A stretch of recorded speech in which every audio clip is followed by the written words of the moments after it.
ሰላም የምሳሌ ቻናል ቤተሰቦች እንዴት ናችሁ? ለዚህ ቻናል አዲስ የሆናችሁ ሰብስክራይብ በማድረግ ቻናላችን እንድትቀላቀሉ እንጋብዛለን። በዛሬው ቪዲዮአችን ደግሞ እስኪ እንዴት አድርገን ዕለታዊ ሴልሳችንን ሽያጫችንን እና ግዢያችንን እንዴት አድርገን ኦዱ ላይ መመዝገብ እንችላለን የሚለውን አብረን የምናይ ይሆናል። እስከ መጨረሻው ድረስ ተከታተሉ። እንግዲህ ይሄ የምታዩት የኦዱ ዳሽቦርድ ነው። ስለዚህ እዚህ ዳሽቦርድ ላይ እንመጣና እዚህ ጋር እንደምታዩት አካውንቲንግ የምትላለች አካውንቲንግ የምትለዋን አፕ እንከፍታታለን ማለት ነው። አካውንቲንግ የምትለዋን አፕ ከከፈትን በኋላ ሲያመጣልን እንግዲህ መጀመሪያ ከዕለታዊ ሽያጫችን ብንጀምር ሽያጩ እንዴት ነው ኦዱ ላይ የምንመዘግበው የሚለውን ነው ስቴፕ ባይ ስቴፕ የምናየው ማለት ነው። ከዛ ደግሞ ግዢያችን እንዴት እንመዘግባለን የሚለውን አብረን እናያለን ማለት ነው። እሺ እንደምታዩት አካውንቲንግ የሚለውን ስንከፍተው እዛ ላይ እንግዲህ ከስተመር ኢንቮይስ የሚል አለ፣ ቢል የሚል አለ። አሁን ሴልሳችንን መጀመሪያ ሽያጫችንን ነው የምንመዘግበው። ሽያጫችንን ስንመዘግብ እዚህ ጋር ከስተመር ኢንቮይስ የምትታያችኋለች እሷን ወይም ደግሞ እዚህ ከላይ እንደምታዩት አካውንቲንግ ዳሽቦርድ ከስተመርስ የሚል አለ። ከስተመር የምትለዋን ከፍታችሁ ኢንቮይስ የምትለዋን መንካትና መጠቀም ትችላላችሁ። ካልሆነ ደግሞ እዚህ ጋር መታችሁ ይህን ከስተመር ኢንቮይስ የሚለውን መንካት ትችላላችሁ ማለት ነው። በሁለቱም አማራጭ ኢንቮይሱን መክፈት ትችላላችሁ። ኒው ብላችሁም ቀጥታ አዲስ ክሬት ለማድረግ ስለሆነ የዛሬን ሽያጭ ልንመዘግብ ስለሆነ በዛ መልኩም መግባት ትችላላችሁ ማለት ነው። እንግዲህ ኦንላይን ስለሆነ የሚሰራው ሲስተሙ ኔትወርክ ቀስ እያላችሁ መጠበቅን አትርሱ።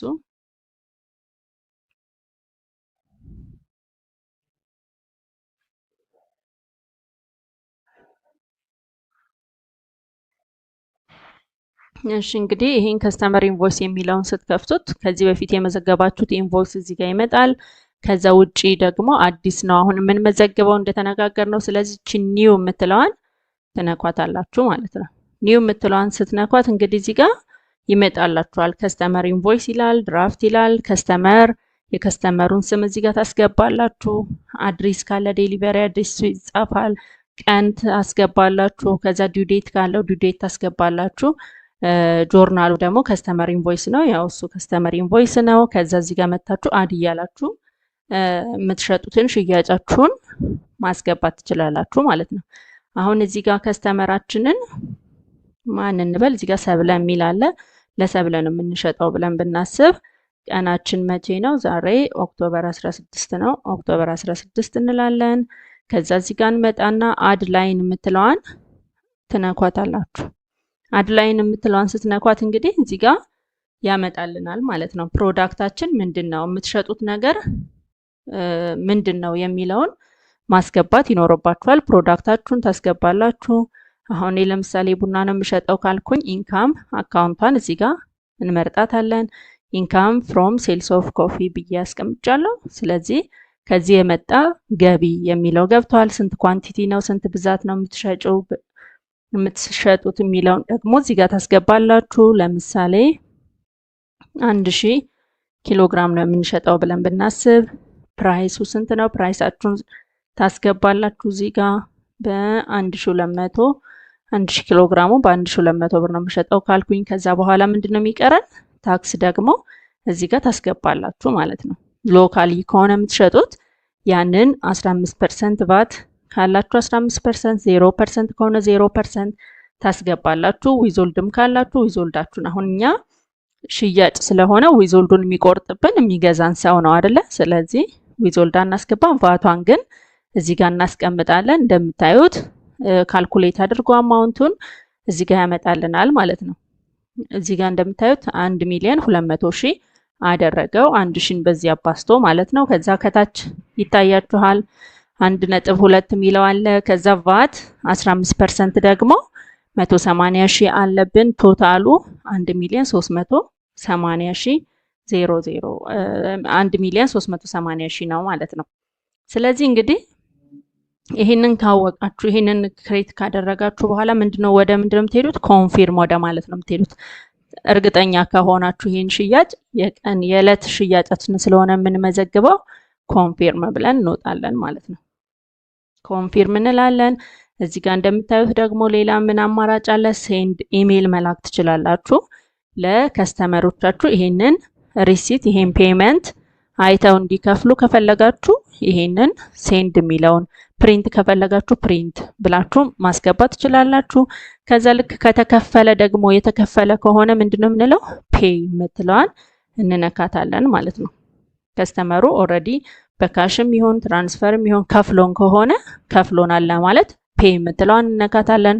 ከዛ እዚህ ጋር ጆርናል የሚለው ላይ ባንኩ የትኛው ባንክ ላይ ነው ከስተመሩ ያስገባልን። ለምሳሌ እዚህ ሲቢኢ የሚለው አካውንት ላይ ካስገባ ሲቢኢ የሚለውን እንመርጣለን። መቼ ነው ያስገባው? የሸጥንለት ቀን ከሆነ ያስገባው የሸጥንለት ቀን ነው። ብሩ ይኸው እዚህ ጋር አለ።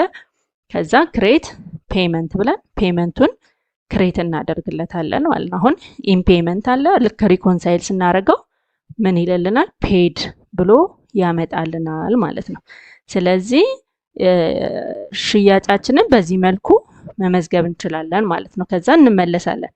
አሁን የመዘገብናት ሽያጭ እቹት እዚህ ጋር መታለች። ሌላ አንድ ሽያጭ ደግሞ እንጨምራለን። አሁንም እዚሁ ጋር ከስተመራችንን እንመርጣለን። ከስተመራችንን ለምሳሌ እዚህ ጋር ናርዶስ ብለን ብናስገባው ከስተመር ካስገባን በኋላ እዚህ ጋር ቱዳይ ዛሬ ቀን ስንት ነው? ቀኑን እናስገባለን። ከዛ አድ እንላለን። ከዛ እዚህ ጋር አሁንም ፕሮዳክታችንን የምንሸጠውን ነገር እናስገባለን። ኢንካም አካውንታችን መመረጥ አለበት እንዳትረሱ። ኳንቲቲው ደግሞ 50 ኪሎ ቢሆን የሸጥነው 50 ኪሎ እንላለን። ፕራይሳችን ደግሞ 1200 ከሆነ 1200 እንላለን። ከዛችን ቫት ማስገባት እንዳትረሱ። ቫት የምትለዋን እዚቹ ታክስ የምትለዋ ስር ገብታችሁ ስትነኳት ትመጣላችኋለች። እሷን መምረጥ አለባችሁ ማለት ነው። ከፐርቼዝ ከሆነ ፐርቼዝ የሚለውን ቫት፣ ከሌለው ቫት ግን 0% ብለን ማስገባት እንችላለን ማለት ነው። ከዛ በኋላ እንግዲህ ራሱ ኳንቲቲውን ከፕራይሱ ጋር ካልኩሌት አድርጎ እዚህ ጋር ያስቀምጥልናል። እንደምታዩት ከታች ቫታችን አለ፣ አማውንታችን አለ፣ ቶታል አማውንት አለ። ስለዚህ ምንድነው የምንለዋለን? ኮንፊርም እንላለን።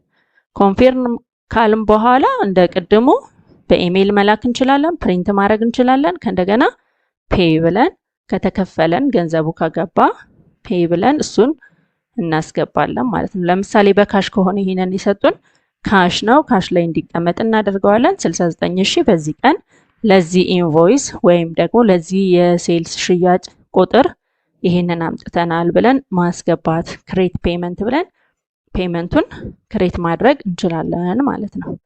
ይህ እንደዚህ ከሆነ ደግሞ ቀጥለን ወዴት ነው የምንሄደው? ወደ ፐርቼዛችን ደግሞ አሁን ይሄ የቀን ሽያጫችን ነው። በዚህ ቀን በ16 አሁን ኦክቶበር 16 ሁለት ሽያጭ አካሄጃለሁ ማለት ነው። ሶስተኛ ቢኖረንም እዚሁ ጋር እንግዲህ ኒው እያላችሁ እየጨመራችሁ መሄድ ነው ማለት ነው።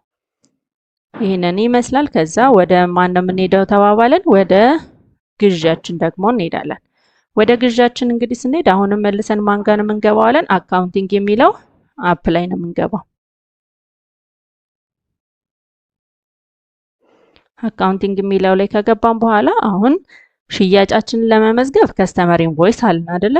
ልክ ግዣችን ለመመዝገብ ደግሞ ቬንደር ቢል የምትለዋን ቢል ውስጥ ነው የምንገባው። እዚህ ጋርም አለች ቬንደር ብላችሁ እዚህ ጋርም ቢል ማለት ትችላላችሁ። ከእንደገና እንዳሳየዋችሁ ደግሞ ቀጥታም እዛ ውስጥ መግባት ትችላላችሁ ማለት ነው። ከዛ እዚህ ጋር እንመጣና ኒው ብላችሁ ይሄንን ትነካላችሁ። ኒው ካላችሁ በኋላ እዚህ ጋር ቬንደር ቢል ይላል። ቢል ነምበሩን እራሱ ነው የሚሰጥልን። ቬንደራችን ግን የምንገዛው ሰው ማን ነው? ለምሳሌ ስሪፒ ፓኬጂንግ ቢሆን የገዛ ነው ይሄንን እናስገባለን። ቀኑ የገዛንበት ቀን በዛሬ ነው። እንግዲህ ዕለታዊውን አይደል እየመዘገብን ያለ ነው። በዛሬ ነው። አካውንቲንግ ዴቱም ዛሬ ነው። ዲው ዴቱ መቼ ነው? ዛሬ እንዲገባ ነው እቃው የሚጠበቀው ወይስ አንድ ቀን ሁለት ቀን ይቆያል የሚለውን እዚሁ ጋር እችን እየነካችሁ ካላንደር ስለሆነ ይሄ ካላንደሩን መምረጥ ትችላላችሁ። ቢል ሪፈረንስ የሚለው ደግሞ ደረሰኛችሁ ላይ ያለውን ኤፍኤስ ነምበር፣ ለምሳሌ ኤፍኤስ ነምበሩ እንደዚህ ሆኖ 38 ቢል ኤፍኤስ ነምበሩን ወይም በማኑዋልም ከሆነ ማኑዋሊ ያገኛችሁት ሪሲቱ የእጅ በእጅ ሽያጩ የዛ ቁጥር እንደ ሪፈረንስ እዚህ ጋር ታስገቡታላችሁ ማለት ነው። እሱን ካስገባችሁ በኋላ ወደ ታች ወርዳችሁ ምንድነው የምትሉት አድ ላይን የሚለውን ትነካላችሁ ማለት ነው። አድ ላይን የሚለውን ትነኩና ከዛ እዚህ ጋር ምንድነው ፕሮዳክቱ ቦክስ ከሆነ ቦክስ ነው። ከሌላችሁ ፕሮዳክቱን እንግዲህ ከዚህ በፊት ካልመዘገባችሁ ክሬት ብላችሁ ክሬት ማድረግ ትችላላችሁ። የተመዘገበ ደግሞ ካለ የተመዘገበው ለምሳሌ ካርቶን የለም የተመዘገበ አይደል። ስለዚህ እዚህ ጋር መጣና ቦክስ የሚለውን ክሬት አደርግለታለሁ ማለት ነው። አሁን እኔ ካርቶን የገዛሁት ስለዚህ እሱን ክሬት አደረኩ። ፕሮዳክቱን አካውንታችን ደግሞ እዚህ ጋር እንመርጣለን። እዚህ ጋር መተን የትኛው አካውንት ላይ ነው የምንወስደው? ይሄንን ኢንቨንተሪ ላይ ነው የምንወስደው፣ ኮስት ኦፍ ሴልስ ነው፣ ኤክስፔንስ ነው የሚለውን እንግዲህ እንደየራሳችሁ ፕሮዳክት ስለሆነ የምትሄዱት በየራሳችሁ ታስገባላችሁ። አሁን ለምሳሌ እኔ ኮስት ኦፍ ሴልስ ላይ ባስገባው እዚህ ጋር ፓኬጂንግ የሚለው ላይ ባስገባው እሱን አካውንት መረጥኩኝ። ብዛቱ ስንት ነው የወሰድኩት? ለምሳሌ ለትንሽዬ ቢሆን የፈለኩት 50 ፒስ ነው የገዛሁት ብል እዚህ ጋር 50 እንጽፋለሁ። የአንዱ ዋጋ 75 ብር ከሆነ 75 ብር እንጽፋለሁ። ከዛ አሁን ግዣችንም ምን አለው ቫት አለው አይደለ? ስለዚህ ቫት አለው፣ ቫት እናስገባለን። ዊዞልድ አለው። ዊዞልዱን ደግሞ እቺን 2% የምትለዋን 3% ማድረግ እንችላለን። ስለዚህ 3% ከሆነ 2%ም ከሆነ ዊዞልዱን እንደዛ እናድርጋት። አሁን እዚህ ጋር እንግዲህ እንደምታዩት ቫታችን 15% አለን። ከዛ ዊዞልዷን 2% የነበረችው አሁን 3% ስለሆነ ወደ 3% ቀየርኳት። ስለዚህ እቺን ዊዞልድ 3% የምትለዋን ዊዞልዷን እናስገባለን እንመርጣለን ማለት ነው። እሷን ከመረጣን ነው የምትለው እንግዲህ እዚህ ጋር እንደምታዩት 15% ቫቱን እና 3% ዊዞልዱን ካልኩሌት ያደርግልናል ማለት ነው። እዚህ ጋር ከታች እንደምታዩት ቶታሉ ይሄ ነው። ቫት 562 ከ50 አለ። ዊዞልዲንግ 3%ቷ ደግሞ 75 ብር ብሎ ቶታሉን 4237 ከ50 አለን ግዢ ብለን ግዣችንን ገዝተናል ብለን መዘግባለን። ከዛ ይሄንን ከሞላችሁ በኋላ ወደ ምንድን ነው የምትሄዱት? ኮንፊርም ታረጋላችሁ፣ ታረጋግጣላችሁ ማለት ነው። ኮንፊርም ስንል ቢሉን ምን አደረገልን? ክሬት አደረገልን ማለት ነው። ቢሉን ክሬት አደረገልን። ከዛ በኋላ ፕሪንት ማድረግ እንችላለን። አሁንም ከእንደገና ቢሉን ምን ማድረግ አለብን? ደግሞ መክፈል አለብን። ስለዚህ ፔይ እንላለን። ከየትኛው ባንክ ነው የከፈልነው እሱን እንመርጥለታለን ባንኩን። ከዛ በዚህ ቀን የከፈልነው ይሄው እዚህ ጋርም አለ፣ ኤፍኤስ ነምበራችን አለ። ስለዚህ እዚህ ጋር ክሬት ፔመንት ብለን ፔመንቱን ክሬት እናደርጋለን። ኢን ፔመንት ይላል። ልክ ሪኮንሳይል ስናደርገው ፔድ ይላል ማለት ነው። ይሄንን ይመስላል። ከእንደገና ታች ወርዳችሁ ደግሞ አታችመንቱን ሪሲቱ ካላችሁ ሪሲቱን አታች ማድረግ ይቻላል ማለት ነው። እዚህ ጋር እንደምታዩት እቺ ምልክት የአታችመንት ምልክት ናት።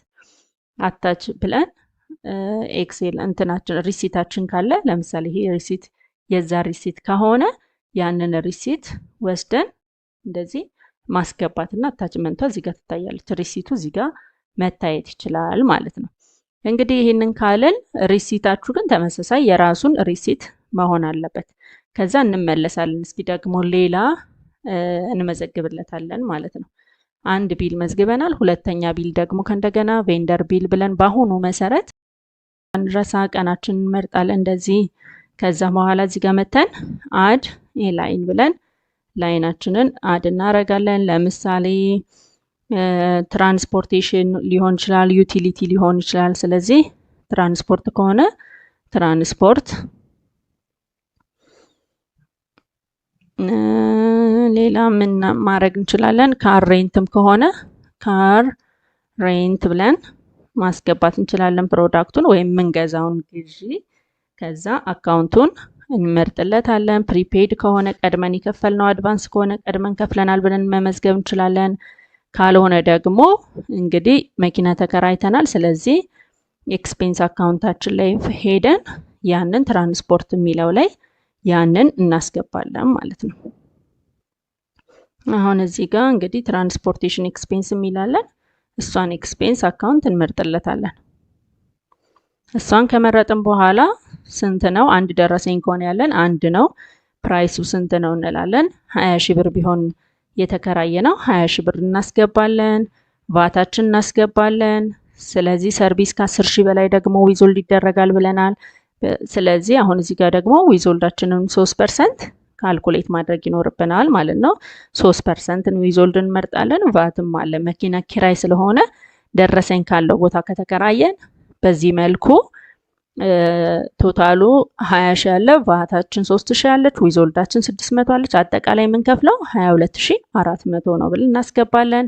እዚህ ጋር እንግዲህ አታች እያደረጋችሁ ሪሲቶችን ምን ማድረግ ትችላላችሁ? ማስገባት ትችላላችሁ ማለት ነው። ከዛ ምንድነው የምናደርገው? ኮንፊርም ብለን ኮንፊርም እናደርጋለን።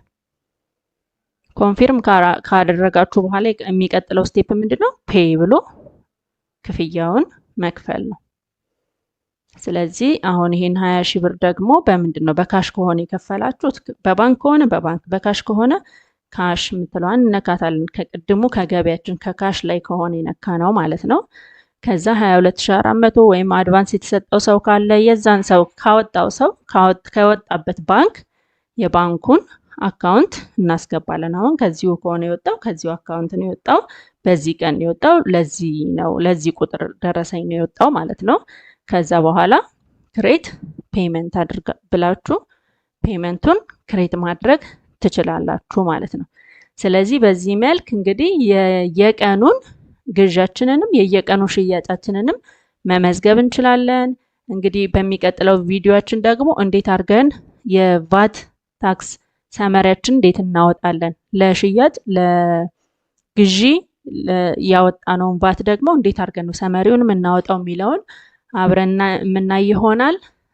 ስላዳመጣችሁኝ አመሰግናለሁ። ሰብስክራይብ ያላደረጋችሁ ሰዎች ሰብስክራይብ አድርጉ፣ ላይክ አድርጉ፣ ሼር አድርጉ። በሚቀጥለው ቪዲዮ እስክንገናኝ ድረስ ሰላም ሁኑ።